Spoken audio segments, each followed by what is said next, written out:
తెలంగాణ ప్రజలందరి యొక్క పాట మాట ఆట అనేది పుట్టుకతోనే చాలా అవుతుంది. ఎట్లా అంటే ఏడవడం కూడా ఒక తాళంలో వాడతారు. రాగాలతోని రోగాలు నయం చేయించుకోవచ్చని మరి ఎంతవరకు అన్నా? రామాయంటే రోగమే తొలగును, రామాయంటే రాగమే కలుగును, రామాయణ రాధా.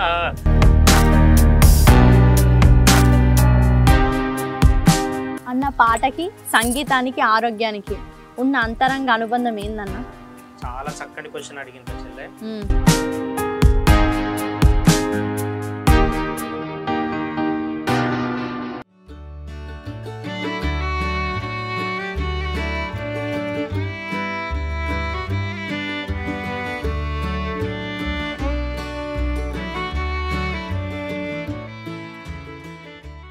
చాలా మందికి పానలు అయితే అసలు మంచిగా ఉండే అంటారు కూడా పెద్దోళ్ళు, రాగాలతోని రోగాలు నయం చేయించుకోవచ్చని మరి ఎంతవరకు అన్నా? ఖచ్చితంగా చేసుకోవచ్చు చెల్లె. ఎట్లానంటే ఇప్పుడు మనిషి పుట్టుక అనేది పుట్టుకతోనే స్టార్ట్ అవుతుంది మ్యూజిక్. తెలంగాణలోకి ఉన్న గొప్పతనం ఏంటంటే తెలంగాణ ప్రజలందరి యొక్క పాట మాట ఆట అనేది పుట్టుకతోనే చాలా అవుతుంది. ఎట్లా అంటే ఏడవడం కూడా ఒక తాళంలో వాడతారు. మన అందరికి తెలుసు ఏడవడం ఏ తాళంలో వాడతారు. హుంగా హుంగా హుంగా ఆది తాళంతో స్టార్ట్ అయిన మనిషి యొక్క ప్రస్తావన సంగీతంతో చివరి వరకు పోతుంది. మనందరికి తెలిసిన విషయం అది. ఒకప్పుడు ఎందుకంత ఆరోగ్యంగా ఉండేవాళ్ళు, ఎందుకంత మంచిగా ఉండేవాళ్ళు. ఇప్పటికీ మా నాన్నమ్మని చూస్తాం. మా నాన్నకు 68 సంవత్సరాలు, నానమ్మకు 76 సంవత్సరాలు. ఇప్పటికీ అందులో అర్థం లేవంటే మీరు ఆలోచన చేయండి. సంగీతంకు మనకు అంత దగ్గర సంబంధం ఉంటుంది. అందుకే మన రోగాలన్నీ కూడా సంగీతంతో నయం చేయొచ్చు. పాత మన భజనలు ఎందుకు కనిపెట్టిండ్లు? 10 మంది కూర్చొని వాడితే రామాయణ రాధా మరొకసారి రామాయణ రాధా, రామాయంటే రోగమే తొలగును, రామాయంటే రాగమే కలుగును, రామాయణ రాధా మరొకసారి రామాయణ రాధా, కృష్ణాయన రాధా మనమొక్కసారి కృష్ణాయన రాధా. కృష్ణాయంటే కష్టమే తొలుగును, కృష్ణాయంటే కష్టమే తొలుగును, బాబాయన రాధా మరొకసారి బాబాయన రాధా. బాబా అంటే బాధలే తొలగును, బాబా అంటే బాధలే తొలగును, సాయి అనరాధా మరొకసారి సాయి అనరాధా. సాయి అంటే సౌఖ్యము కలుగును, సాయి అంటే సౌఖ్యమే కలుగును. ఇట్లా మనిషి అన్ని పట్టించుకుంటలేరని చెప్తే అప్పట్లో మన కవులు, పురాతన కవులు పాటలోనే దీన్ని కలిపేసి ఇట్లా మనతోని చేపించింది ఎక్సర్సైజ్ లాగా. అట్లా అందుకే మనిషికి సంగీతం చాలా దగ్గర సంబంధం. చెప్పినా చెప్పకపోయినా బాసం దోముడు సంగీతమే, ఒక ఎక్సర్సైజే. వాకిలి ఊడవడం ఒక ఎక్సర్సైజ్, ఒక సంగీతమే. మనం ఆడుతున్నామంటే, పాడుతున్నామంటే, నడుస్తున్నామంటే, చిట్కెలు వేస్తున్నామంటే ప్రతిది కూడా సంగీతంతోనే కలిసిపోయి మనిషి ముంగడికి వెళ్ళిపోతుంటారు. అంత దగ్గర అప్పటోళ్ళు ఉన్న అంత ఆరోగ్యంగా ఇప్పటోళ్ళు లేరు, చెల్లె అస్సలు లేరు. ఎందుకంటే అప్పుడు మనం కూడా గల్లీలో ఆ గల్లీ ఈ గల్లీ ఉరుకుతా ఉంటుండే, ఆడుతా ఉంటుండే. ఇప్పుడు పోరలు ఆడతారా? ఫోన్ లో పబ్జి దిగిరి, ఆ ఫోన్ లో క్యాండీ క్రష్ దిగిరి, ఆయన కూర్చున్న కానీ నుంచి గడిపోవాలంటే చిన్న చిన్న ఏజ్లనే అడ్డమైన రోగాలు వస్తున్నాయి. అయితే నిజమే అన్న, మనకి కష్టం వచ్చిందంటే మనకు ఆరోగ్యం మంచిగా లేదని అర్థం. కాబట్టి కంపల్సరీ మనం దేవుని తెలుసుకోవాలి. ప్రతి పని కూడా సంగీతం రిలేటివ్ గా చేయాలి. భజన లాంటి కార్యక్రమాలలో పాల్గొనాలి. మన ఆరోగ్యంతో పాటు సమాజం కూడా మనం మంచి చేసిన వాళ్ళం అవుతాం. అన్న పాటకి సంగీతానికి ఆరోగ్యానికి ఉన్న అంతరంగ అనుబంధం ఏందన్నా? చాలా చక్కటి క్వశ్చన్ అడిగిండ్రు చెల్లె. మనకు చూడడానికి ప్రతిది కూడా చిన్నగానే కనిపిస్తుంది, హల్కగానే కనిపిస్తుంది. కానీ మన పూర్వీకులు ఏదైతే పెట్టినరో ఇప్పుడు మనం వాటిని విమర్శ చేసుకుంటున్నాం మనకు తెలియకుండానే. ఎట్లానంటే ఇప్పుడు భజన్స్ ఉన్నాయి, ఎన్నో తరాల నుంచి, రాజుల కాలం నుంచి రాజ్యాలు అయిపోయినాయి, కొన్ని సంవత్సరాలు అయిపోయినాయి, శతాబ్దాలు అయినాయి, అన్ని పోయినాయి. కానీ ఆ భజన మాత్రం పోలేదు. ఎందుకని అంటారు? మీకు ఏమైనా ఐడియా ఉందా? నేను వెళ్తా కాబట్టి నాకు ఐడియా. నన్ను తీసుకొచ్చింది ఈ రోజు అని అంటే భజన్నే. మనకు చూడడానికి భజన చేస్తున్నాం మనం అందరం అనుకుంటాం, కానీ దాంట్లో అంతరార్థం ఏంది? మన వ్యవస్థ గురించి, మన దేవుని గురించి మనం బయట చెప్పుకుంటున్నాం అని చెప్పి కొందరుగా అనుకుంటది. కానీ దాని అంతరార్థం మానసిక ప్రశాంతత, మనసుకు చక్కని సంగీతాన్ని అందించే ప్రక్రియ ఏదైతుందో భజన. బాజానా బా అంటే భగవంతుణ్ణి జనులు ఈజీగా చేరే మార్గం ఏదన్నా ఉన్నది అని అంటే భజన. భజన మన పూర్వీకులు భజనగా విభజించడం జరిగింది. కాబట్టి పాటకి సంగీతానికి ఉన్న అంతరంగిక సంబంధము ఈ భజన అనేది మనకు ఒక సమూహంగా కూర్చొని ఏదైతే మనం చేస్తామో చప్పట్లు కొడతాం. చప్పట్లు కొట్టడం ద్వారా నరనరాలన్నీ కదులుతాయి. ఇక్కడ నుంచి ఒక వ్యక్తి చెప్పిన గొప్ప వ్యక్తి, నేను యోగాకి వెళ్ళినప్పుడు మన కరికాలు ఏదైతే వేళ్ళు ఉన్నాయో అక్కడ ఇట్లా కరెక్ట్ ప్రెస్ చేస్తే మన కనుగుడ్లు అనేవి బయటకు వస్తాయి. ఈ విషయం చాలా మందికి తెలియదు. అంటే అంత దగ్గర సంబంధం ఉంటది. అలాగే మనం ఇప్పుడు ఓంకారం చెప్తాం ఇట్లా కూర్చొని, ఓం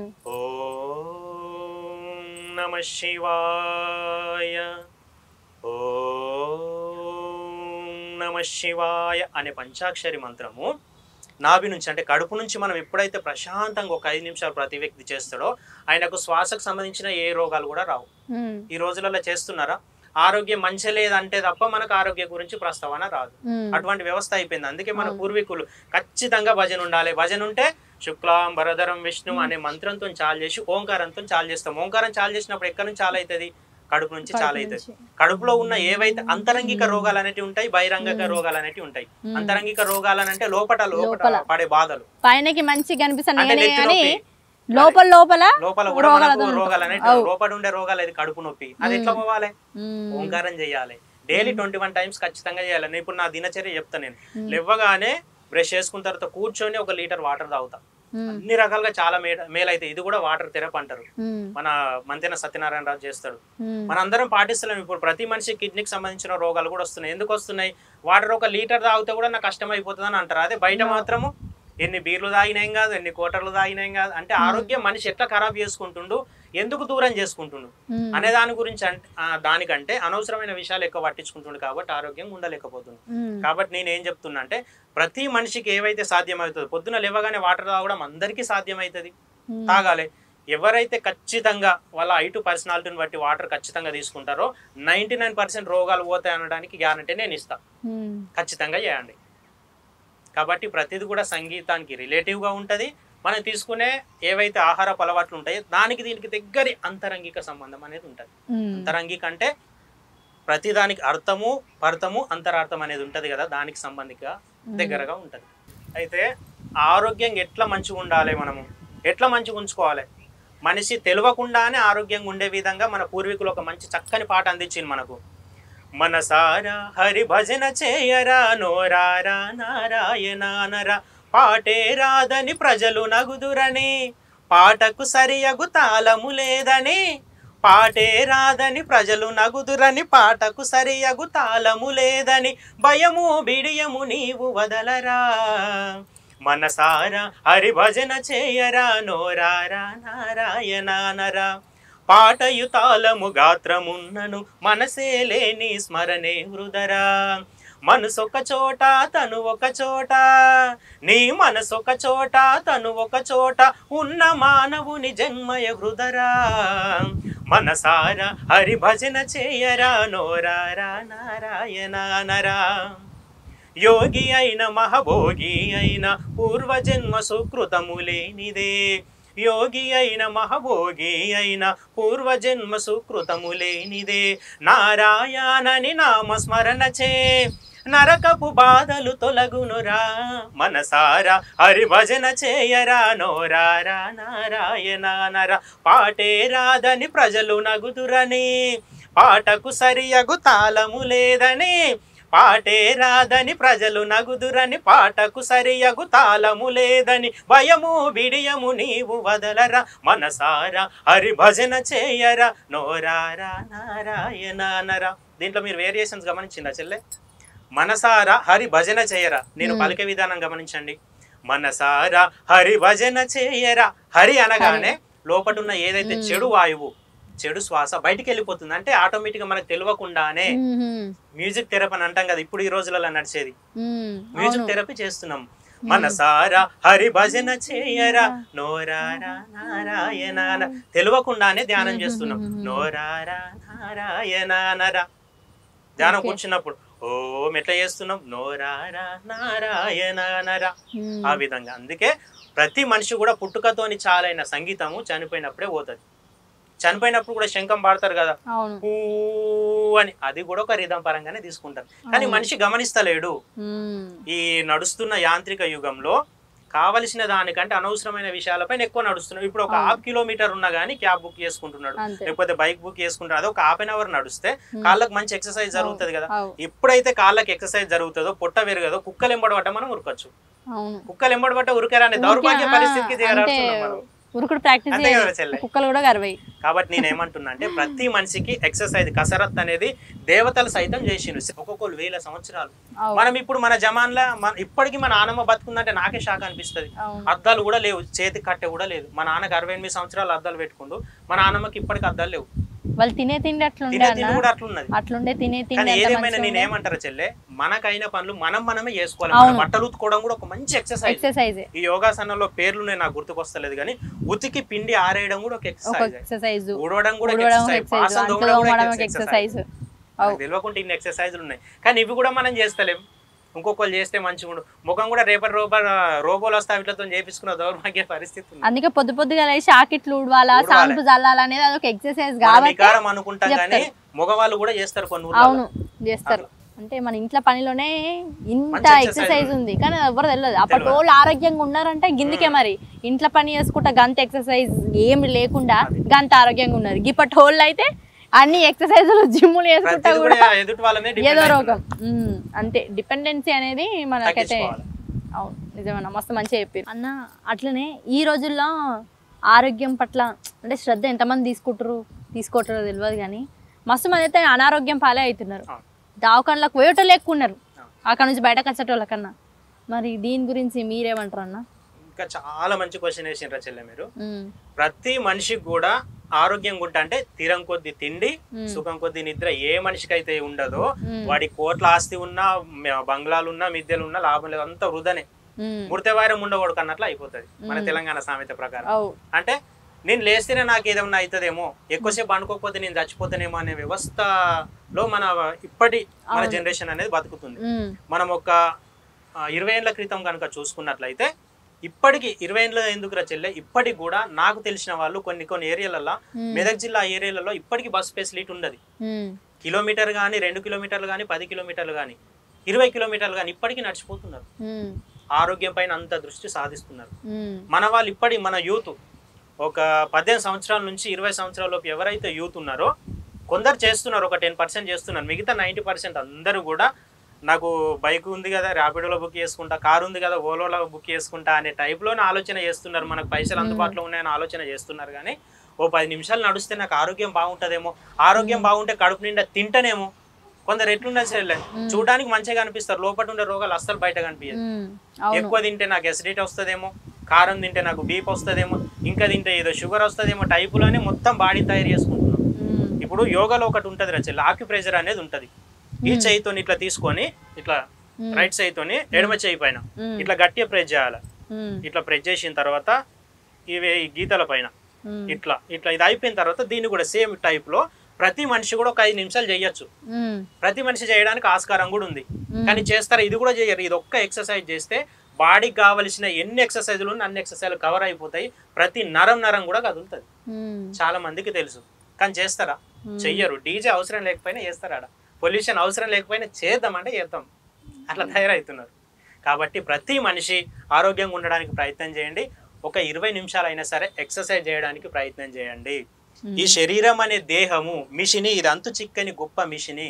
దీన్ని ఎవరైతే కరెక్ట్ కాపాడుకుంటారో, మంచిగా చూసుకుంటారో, పట్టించుకుంటారో వాడు ఎక్కువ రోజులు బతుకుతాడు. ఎవరైతే కేర్లెస్ చేస్తారో వాడు పుట్టుకున్నది చచ్చిపోతాడు. ఇంతకంటే సత్యం ఏం లేదు. అయితే నిజమే అన్న, మన గురించి మనం ఎంత కేర్ తీసుకొని ఎంత మంచిగా ఉంటే అంత మంచి. రోజు మనం కొంతమంది బద్ధకం కొద్దిగా ఎవరు కానీ లేవాలా, లేచి వాకింగ్ అన్నా వేయాలా, ఏదో ఒకటి ఇంట్లో పని. పూర్వీకులు ఏం చెప్పారు చెల్లె, బ్రహ్మ ముహూర్తంలో లేవమని అన్నారు. కొన్ని ముహూర్తాలు ఉన్నాయి. 12 దాటిన తర్వాత బ్రహ్మ ముహూర్తం పడుతుంది. 12 దాటిందంటే దేవతలు లేస్తారు. ఆ టైంలో వాళ్ళు పని చేసుకుంటారు. 12 నుంచి 3 గంటల దాకా, 3 నుంచి 4 మధ్యలో ఋషుల టైం. వాళ్ళ ఆ టైంలో ఎవరు లేని టైంలో వెళ్ళి గంగ స్నానం చేసి కావలసిన ఇష్టదైవం ఏదైతే ఉంటుందో ధ్యానంలో కూర్చుంటారు. ఇక 5 నుంచి ఏదైతే 4 ఉంటుందో 4 నుంచి 6 మధ్యలో మనుషులు లేవాలి. మనం ఎప్పుడు లేస్తున్నాం? రాక్షసుల టైం. 6 దాటిందంటే రాక్షసుల టైం పడుతుంది. ఆ టైంలో లేస్తున్నాం. ఇక మన గుణాలు ఎట్లుంటే అన్ని రాక్షసులు. వీడు మంచిగా ఉంటే ఓర్వలేదనము, వాడిని ఎప్పుడు కింది గుంజాలనే ఆలోచనలు అంతేగా అదే ఎదుటోడికి మనం సాయం చేద్దాం బ్రదర్, అడు జర ఎదుగుతాడు, మనం గుర్తు పెట్టుకోకపోని కానీ మనకు దోచింది మనం చేయాలి, అది పోయింది. ప్రతి మనిషికి మాట పరంగానో పైసా పరంగానో చేయడానికి ఆస్కారం ఉంటది రా చెల్లె, అట్లా చేతగానో ఎవరు ఉండరు. కానీ అది కూడా చేయలేని దౌర్భాగ్య పరిస్థితిలో దిగజారుతున్నాం. కానీ మనం ఎంత పుణ్యం సంపాదించుకుంటే అంత పుణ్యం అనే మూట పెరుగుతుంది, ఎంత పాపం సంపాదించుకుంటే అంత పాపం అనే మూట జరుగుతుంది. భగవంతుడు ఒక క్షణంలో అంటాడట, ఏదైనా ప్రమాదం జరిగి నేను రోజు భజన పోతున్నా, రోజు పూజలు చేస్తున్నా, నేను ఒక పంతుల్ని అది ఇది అని చెప్పి అనుకుంటే వాడికి కూడా యాక్సిడెంట్ జరిగిందట. వాడు దేవుడిని అడిగిందట, దేవుడా నేను రోజు అందరు లేవకముందు నీకు ఇంత చేస్తున్నా, నాకెందుకు యాక్సిడెంట్ జరిగి నా కాలు ఇరిగిపోయిందని అంటే భగవంతుడు అప్పుడు అన్నాడట, ఒరే నువ్వు చేస్తున్నావు కానీ నీ చిత్తం ఒక అక్కడ ఉన్నది, నీ పూజ ఒక అక్కడ ఉన్నది. అందుకే నువ్వు చేసే మంచితో పాటు చేసే కార్యక్రమాలతో పాటు సర్వం నీవే దేవుడా, నీ నిమిత్త మాత్రున్నే, నేను ఒక విరిస్తే విరిగే కట్టెను మాత్రం నువ్వు ఎప్పుడు అనుకొని చేస్తావో అప్పుడు నీ పుణ్యము అనే మూట పైన కిందికి వస్తుంది, పాపం అనే మూట పైనకు పెరుగుతుంది. నువ్వు ఇంత చేసినా కానీ పక్కన నాశనం కావాలి, నాకు ఆస్తులు రావాలి, పాస్తులు రావాలని ఎప్పుడైతే నువ్వు కోరుకుంటావో నీ పాపం మూట కిందికి అయితే పుణ్యం మూట మీదికి పెరుగుతుంది. అప్పుడు భగవంతుడు కూడా నీ విధికి అడ్డు రాడు అనే గొప్ప మాట ఆయనకు వివరించగల అప్పుడు కనివిప్పు కలిగింది. అట్లా అందుకే ఆరోగ్యాన్ని అందరూ పట్టించుకోవాలి, మంచి ఆలోచనలు చేయాలి, మంచి తిండి తినాలి, కలిగిన కాడికి. ముందుగా ఏంటంటే అసలు ఆనందంగా ఉండాలి, నవ్వుతూ ఉండాలి. నవ్వుతే సగం బాధలు సగం రోగాలు పోయినట్టు. మనకి ఏది ఉన్నా లేకపోయినా కొన్ని మన సొంత ఆస్తులు ఉంటాయి, నవ్వడం, మనస్ఫూర్తిగా నవ్వడం, ఎదుటి వాళ్ళని ఎంకరేజ్ చేయడం, ఇవన్నీ మనం చేయొచ్చు. ఏమైనా ఖర్చు అవుతుందా? పైసలు కావన్నా? ఏది అవసరం లేదు కదా. చప్పట్లు కొట్టడం కూడా ఎదుటి వ్యక్తి మంచి చేసినట్టు, అరే నువ్వు చప్పట్లు కొట్టి పోయేదేమున్నది, నీకు ఎక్సర్సైజ్ కూడా అవుతుంది. అంతరంగిక, ఇప్పుడు ఇంతకుముందు మీరు అడిగిండ్రు అంతరంగిక అర్థం ఏమిటి అని. చప్పట్లు కొట్టడం వల్ల వాడిని ఎంకరేజ్ చేస్తావు, ఒకటి బయటికి కనిపించేది అర్థం, అంతరార్థం మనకు రక్త ప్రసరణ జరుగుతుంది. ఇంకొకటి బాహ్యార్థం ఏదైతుందో మనకు తెలియకుండానే శరీరానికి కావాల్సిన మంచి ఎక్సర్సైజ్ అనేది ఇస్తుంది. ఇన్ని అర్థాలు ఉంటాయి.